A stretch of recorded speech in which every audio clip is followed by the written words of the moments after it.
Hello and welcome back. In this video we are going to talk about charts.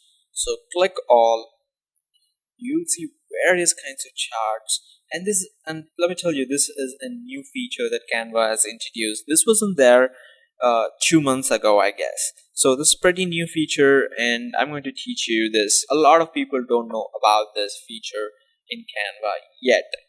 So I'm going to click on this bar graph here, and you can go ahead change the colors from here.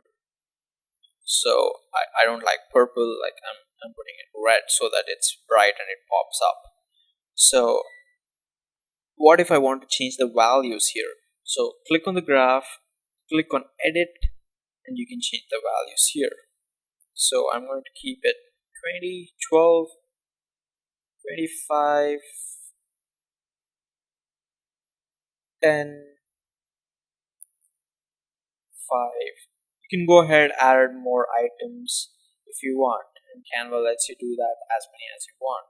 So just clear these here and you can remove those items. So if you want, you can change the name here. Suppose let this be India,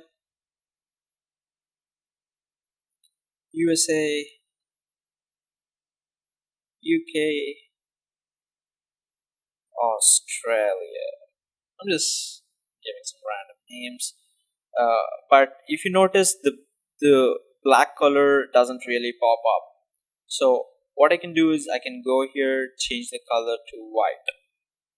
Ta-da. Or I can change the color to anything that looks good on blue, maybe yellow or orange. I'll stick with white. So this kind of pops up, and I can change the font here by going and clicking 24. If it's too big, 14, etc. So I can make the color, those things bold and italicize them if I want to. So this is a very powerful feature that Canva recently added. I think like a lot of people don't even know about this.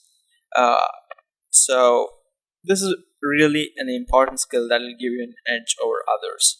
So there are a lot of graphs that Canva gives you. You can go ahead and see all of them. There's pyramids here, there are Venn diagrams, etc. You go ahead and play with that and you'll definitely learn more. Alright, see you in the next video where we will be talking about illustrations and icons together.